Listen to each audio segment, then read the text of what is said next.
Hello, Faith Church. I wonder how many of you tuning in like to run. I do now generally like to run, and but I didn't always. And there was about 10 or 12 years when I was thinking about running a marathon because I could see pictures, I heard stories of the delight and the exuberance people would feel after having accomplished that feat. Um, but what I didn't do is the research about what those runners went through to get to the point where they could run a marathon. And so I started the journey and not really knowing what I was in for, the kind of toll it would take on my body and my time and so many aspects of my life. But after I ran my first marathon, I began to share with others that it really did feel like it was worth it. There was just a real sense of joy that came from that. As a result of this, I wanted to tell you just a short story about one of my favorite marathons. I've done a few in my life. I'm not I would not call myself a marathon runner. I don't do it well usually, but I enjoy the process and I enjoy the challenge of it. But there was a family that wanted me to do a marathon with them, so I began to start the training. About halfway through the training, I got a stress fracture in my foot that I knew was not going to let me complete 26 miles. Usually I couldn't get through 5 or 6 without being debilitated by the pain in my foot. But I always knew I could get up to that about 5 or 6 miles. So I told these friends that there's no way I could run this marathon with them.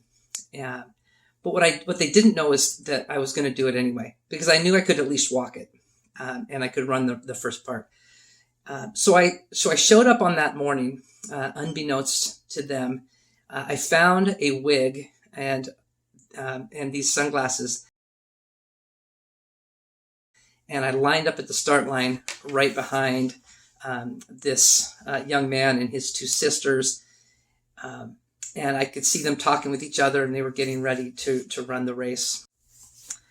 When the gun went off, I went up to the first young woman who was running, and I started a conversation with her. And I imagine it was quite creepy, actually. This stranger saying, and I kind of made my voice lower. I said, "Is this your first marathon?" And she said, "Yes, it was." And we continued to run along, and she told me later that she was a little bit worried about me being so friendly in the first mile of a marathon. Finally, I took my sunglasses off, surprised her, gave her a hug, and then I went on ahead to her other sister, and then the same thing happened essentially, and then I went on ahead to catch up with the young man who was just up ahead. And at that point, we were able to run together, and I thought maybe I can complete the race along with him. But sure enough, about 5 or 6 miles, I had to say, "All right, AJ, off you go." I wished him well. And eventually, these 2 young gals, they came up behind me as well and passed me. And I said goodbye to them. What I found out walking most of a marathon is that the people at the back of a marathon, they don't care about what time they get, and they're just so thrilled that they're out there at all and accomplishing this feat.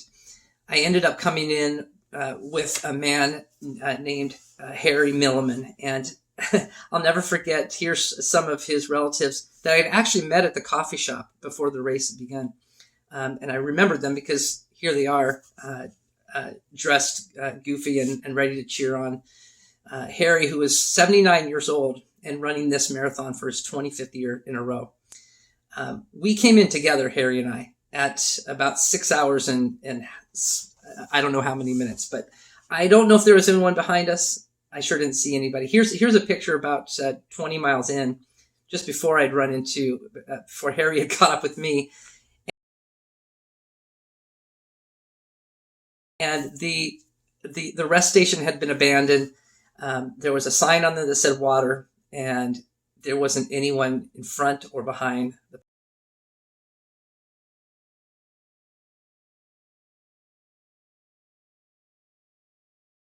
path. But it was a beautiful finish along this trail, right along Puget Sound. And here I am with these friends after the race was over. I wanted to share with you a secret, and I'll share it with you on Sunday morning.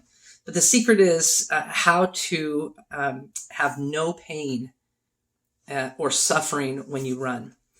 Along with that, I will also answer the secret to how to have no pain and no suffering in the Christian life. We're going to take a look at the second letter to the churches in Revelation, the letter to the church in Smyrna. And the church in Smyrna was apparently a church that was going through great persecution at this time in history.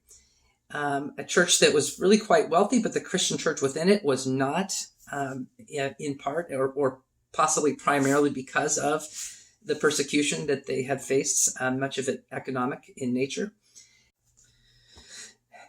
In this letter, there is a great deal of encouragement for this church. But underlying that encouragement also is a great challenge. These people of Smyrna, if we get to know them a little bit, can be a real source of hope, but they're incredibly faithful people too. And that may be what gets them in trouble. So we're going to take a look at that book. If you get a chance to read Revelation chapter 2, verses 8 to 11 before Sunday, it'd be fantastic. And we'll take a look at that. And I will answer the secret of how to avoid suffering in running and in the Christian life. But so encourage you to join me, and thanks for tuning in today.